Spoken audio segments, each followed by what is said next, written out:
नमस्कार मित्रांनो, मी प्रीतम शिंदे. स्वागत आहे तुमचं आपल्या नवीन आणि माहितीपूर्ण व्हिडिओमध्ये. तर एसएससी जीडी 2026 यासाठी ज्या आहेत वॅकन्सी निघणार आहेत ऑक्टोबर 2025 मध्ये 2026 साठी वॅकन्सी निघणार आहेत.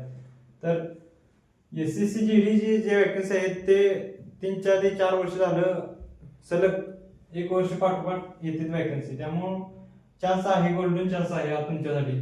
तर बघा, एसएसजीडीचा आपला मॅथ्सचा सिलेबस आहे तो आता मी तुम्हाला सांगणार आहे, त्या पद्धतीने अभ्यास चालू करूया. आणि आता इथून पुढे ते जे एसएससी दिलेले आहे कॅलेंडर, त्यामध्ये एक्झाम जे आहे फेब्रुवारी मार्च मध्ये सांगितलेले आहे. त्यामुळे आतापासून 6 ते 7 महिने पूर्ण मिळते तुम्हाला चांगली तयारी करण्यासाठी. तर लक्ष द्या, हा जो आहे एसएसजी 2026 साठी मॅथ्सचा सिलेबस आहे. तर पहिला चॅप्टर आहे तो नंबर सिस्टम आहे, संख्या पद्धतीत 1 ते 2 क्वेश्चन विचारले जाऊ शकतात आणि विचारते 100% विचारते 1 ते 2 क्वेश्चन. सरसाइन इंडस्ट्रीजचा घातांक तथा करणी हे जो चॅप्टर आहे हा विचारला तर विचारते किंवा नाही तर नाही असा आहे. 0 ते 1 क्वेश्चन विचारला जाऊ शकतो, त्यामुळे करणं गरजेचं आहे. सिम्प्लिफिकेशन हा जो चॅप्टर आहे तो अतिशय महत्त्वाचा चॅप्टर आहे आपल्या एसएसजीडी साठी.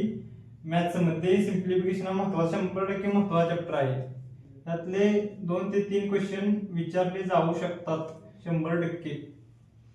एलसीएम आणि एचसीएफ, त्यानंतर जो आहे एलसीएम आणि एचसीएफ लघुत्तम समावर्त किंवा आणि महत्तम समावर्त, हा जो चॅप्टर आहे हा सुद्धा इम्पॉर्टंट चॅप्टर आहे. आणि यामध्ये 1 ते 2 क्वेश्चन 100% विचारले जाऊ शकतात. त्यानंतर जो आहे व्हेरी इम्पॉर्टंट चॅप्टर तो म्हणजे आपला पर्सेंटेज मध्ये काय आहे.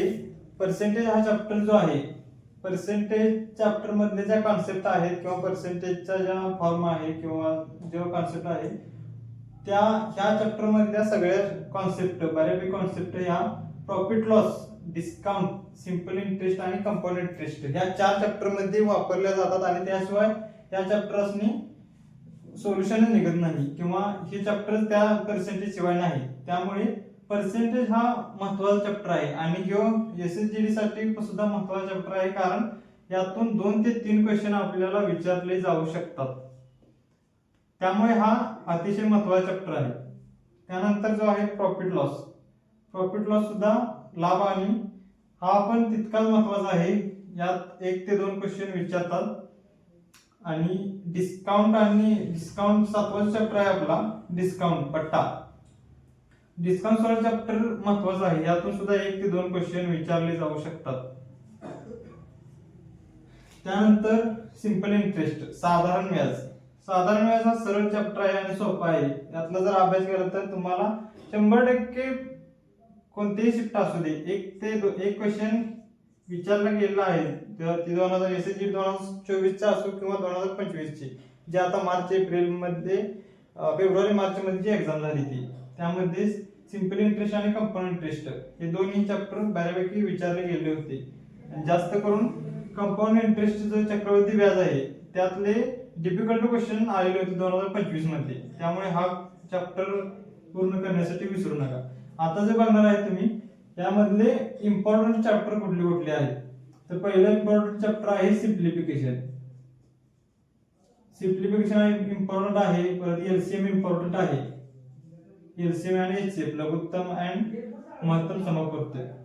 त्यानंतर प्रॉफिट लॉस हा सुद्धा इम्पॉर्टंट चॅप्टर आहे. त्यामुळे प्रॉफिट लॉसला डिस्काउंट सुद्धा इम्पॉर्टंट चॅप्टर आहे. त्यामुळे याला हे जे इम्पॉर्टंट चॅप्टर जे लिहिले मी 100% त्याची पूर्ण तयारी करा, कारण हे इम्पॉर्टंट आहेत म्हणजे आहेत. जर ह्या चॅप्टर मधून तुमचे जर स्कोर कमी गेला तर तुमच्या सिलेक्शनवर ह्याचा परिणाम होऊ शकतो. त्यामुळे 100% याला नजर दूर करू नका या चॅप्टर पासून.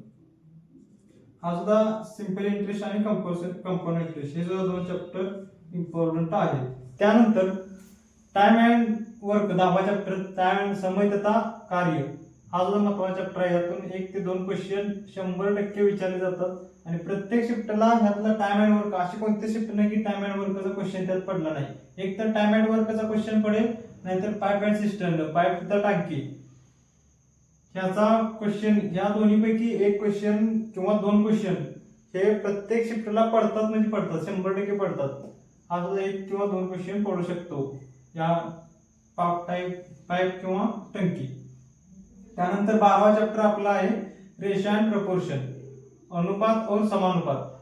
हा सुद्धा महत्वाचा चॅप्टर आहे. रेशो अँड प्रपोर्शन हा अतिशय महत्वाचा चॅप्टर आहे. रेशो अँड प्रपोर्शन पण पर्सेंटेज सारखा महत्वाचा चॅप्टर आहे, कारण पार्टनरशिप आणि एज आणि मिक्सचर हे जे तीन चॅप्टर आहेत, रेशो अँड प्रपोर्शन जर पक्का असेल तर हे तीन चॅप्टर त्याच्यावर हा बेस आहे आणि हे त्याच्या पुढचे चॅप्टर आहे.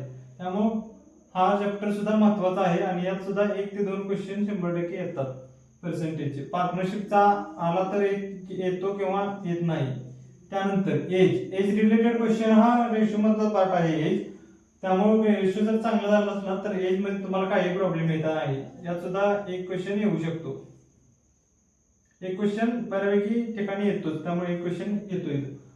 मिश्रण सुद्धा महत्वाचा चॅप्टर आहे, कारण जे डिफिकल्ट क्वेश्चन असतात. नंतर 16वा चॅप्टर आपला ऍव्हरेज, औसत हा चॅप्टर आहे, तो सुद्धा अतिशय महत्वाचा आहे. अशी कोणती शिफ्ट नाही की त्यात ऍव्हरेजचा क्वेश्चन येत नाही. ऍव्हरेजचा क्वेश्चन हा येतो म्हणजे येतो, 100% येतो. त्यामुळे हा 100% मार्क देऊन जातो. हा जर चॅप्टर पूर्ण केला तर 100% आपल्याला तिथे मार्क मिळून जाणार आहे. टाइम स्पीड डिस्टन्स, आता टाइम स्पीड डिस्टन्स मध्ये रेल्वेचा एक पार्ट येतो, बाकीचं स्पीड अँड डिस्टन्स ते पण येतात. रेल्वेचा पण ह्यामध्ये पार्ट येतो. त्यामुळे हा सुद्धा महत्वाचा चॅप्टर आहे. यात 2 किंवा 3 क्वेश्चन बघू शकतात 100%. आणि असा प्रत्येक शिफ्टला टाइम स्पीड अँड डिस्टन्सचा क्वेश्चन आलेला आहे 2024 ला आणि 25 ला सुद्धा.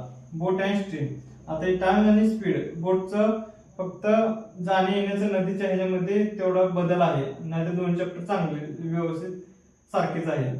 याचा आला तर येऊ शकतो किंवा नाही येत. त्यानंतर मेन्सुरेशन 2D 3D क्षेत्रमिती, हा सुद्धा महत्वाचा चॅप्टर आहे. 2D सोपा आहे बऱ्यापैकी, 3D थोडस डिफिकल्ट आहे. त्यामुळे ह्यात सुद्धा 1 ते 2 क्वेश्चन 100% येतोच. इम्पॉर्टंट चॅप्टर बघा, आता ह्यात बऱ्यापैकी जास्त इम्पॉर्टंट चॅप्टर आहेतच. Time and work important chapter आहे. 5.2 आला तर टाइम अँड वर्क वरून सोडवता येतो. त्यानंतर ratio and proportion important chapter आहे. एज पण इम्पॉर्टंट आहे. ऍव्हरेज इम्पॉर्टंट आहे. टाइम स्पीड डिस्टन्स सुद्धा इम्पॉर्टंट आहे. आणि मेन्सुरेशन, यातील हे 6 चॅप्टर इम्पॉर्टंट आहेत. 2025 साठी स्टार्टिंगला वॅकन्सी आली होती, 39,000 प्लस वॅकन्सी आली होती. त्यानंतर आता वाढून 53,000च्या प्लस वॅकन्सी गेलेल्या आहेत. त्यामुळे 2025 आल्यानंतर याचा भरपूर फायदा झालाय. आणि 2026 साठी सुद्धा 40,000च्या आसपास वॅकन्सी येण्याची चिन्ह आहेत, कारण ज्या पद्धतीने चालू आहे वातावरण, त्यावेळेस त्याने 40,000 तर जागा येण्याची शक्यता आहे. त्यामुळे हा गोल्डन चान्स आहे तुमच्यासाठी, तुमची स्वप्न पूर्ण करण्यासाठी तुम्हाला हा गोल्डन चान्स आहे 2026 चा. आणि तुमच्या परीक्षेसाठी 6 ते 7 महिन्याचा टायमिंग अजूनही आहे. त्यामुळे असं समजू नका की आता अभ्यास करून अजून काही होणार नाही. अजून भरपूर टाइम आहे. आतापासून जर सुरुवात केली तुम्ही तरी सुद्धा पूर्ण टाइम गावतो तुम्हाला, काही सुद्धा अडचण नाही. अभ्यास व्यवस्थित झाला, पोर्शन हा आहे, ह्या इम्पॉर्टंट चॅप्टर पहिल्यांदा महत्वाचे आहेत ते झालेच पाहिजेत. आणि स्कोर जर भरपूर न्यायचा, चांगल्या स्टेप मध्ये जर राहायचा स्कोर, तर पूर्ण आपल्याला सिलेबस तो पूर्ण आहे मॅथ्सचा. तर मॅथ्स आणि हिंदी हे 2 चॅप्टर तर, आणि रिझनिंग हे 3 विषय ते आहेत, तर आउट ऑफच नेले पाहिजे. आपल्या महाराष्ट्रातून बऱ्यापैकी जीके जीएसचा स्कोर बऱ्यापैकी मुलांचा डाऊन असतोय. प्रत्येकाचा डाऊन असतोय असंच नाही, पण बऱ्यापैकी ऍव्हरेज पोरांचा जीकेचा स्कोर बऱ्यापैकी ऍव्हरेज मध्ये असतोय. आणि मॅथ्स, हिंदी आणि रिझनिंग हे स्कोर जे आहेत ते पोरांचे चांगले असते. त्यामुळे आपल्याला सुद्धा या 3 विषयामध्ये स्कोर व्यवस्थित नेला तर आपलं सिलेक्शन कोणी रोखू शकत नाही.